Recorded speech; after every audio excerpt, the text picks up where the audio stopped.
20 miles southwest of the center of the great city of Chicago sits the panoramic greens of Midlothian. Nestled upon a stretch of flat land bordered by sweeping hills are the remnants of an ancient glacial lake from over 12,000 years ago.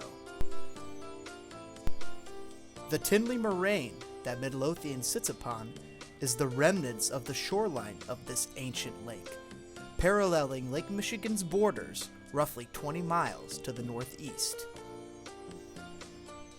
Native American settlements in the area have been dated back to the 1600s, with most of the land being ceded to the United States government in 1804 after Sauk and Meskwaki tribes signed the Treaty of St. Louis.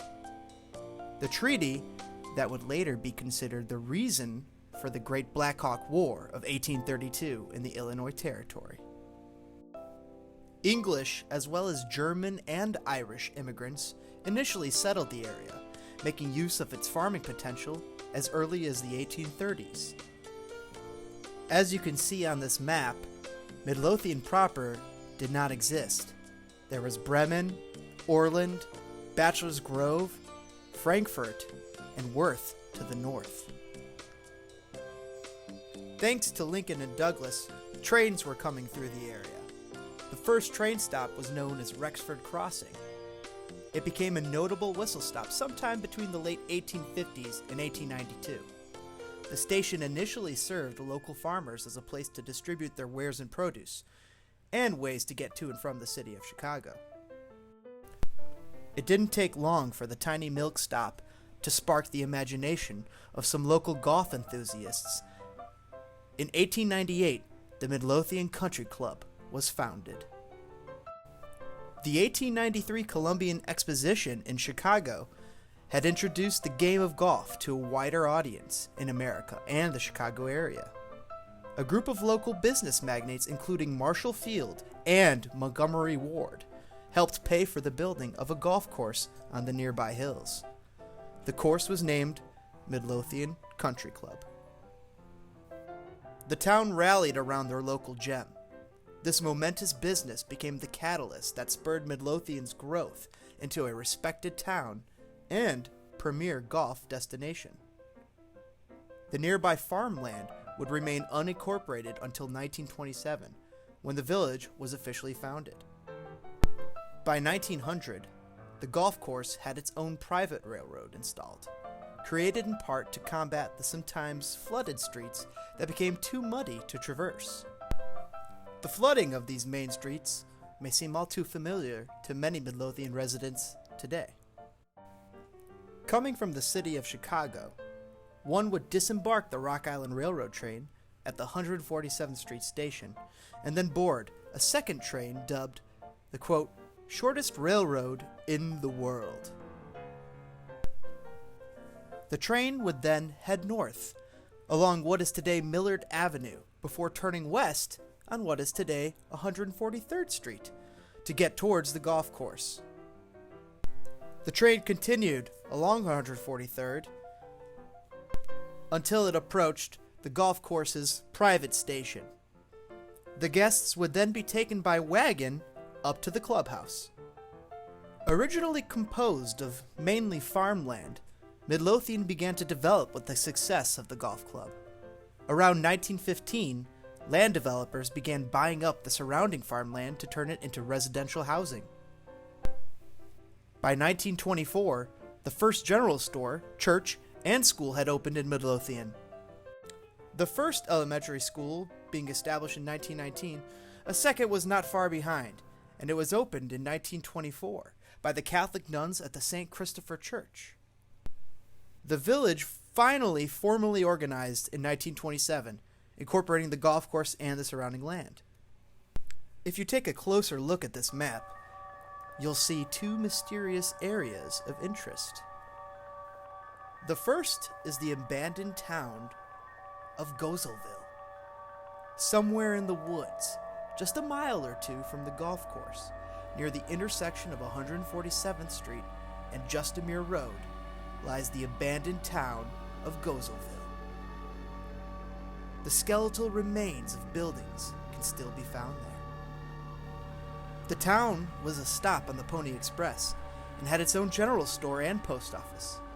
The post office was shut down in 1903, and not long after, the land was sold to the Midlothian Country Club. Also on the border of Midlothian, just mere blocks away from the abandoned town of Gozelville, is the old village and cemetery known as Bachelor's Grove. Bachelor's Grove has been reported to be one of the most haunted cemeteries in America. According to author Ursula Bielski, the cemetery was abandoned not long after it was established by English immigrants in the 1840s.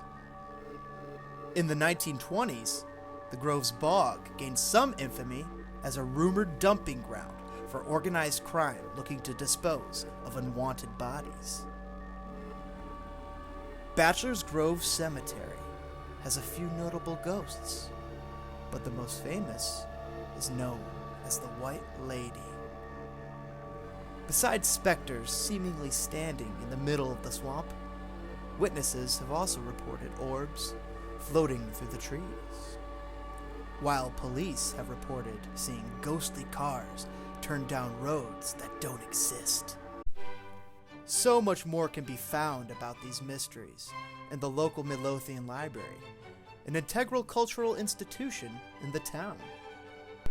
The library has been supported by the town since 1928 and was officially dedicated in 1931.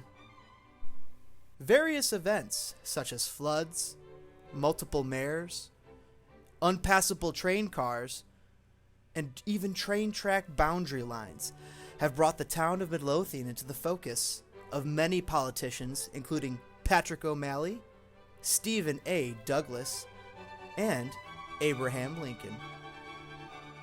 Besides being a potential dumping ground for Al Capone's henchmen, as we mentioned earlier, there are other organized crime links to the town of Midlothian. Near the golf course was a house owned by a man named Jimmy Mondy. Jimmy Mondy was a notorious gambler and gangster.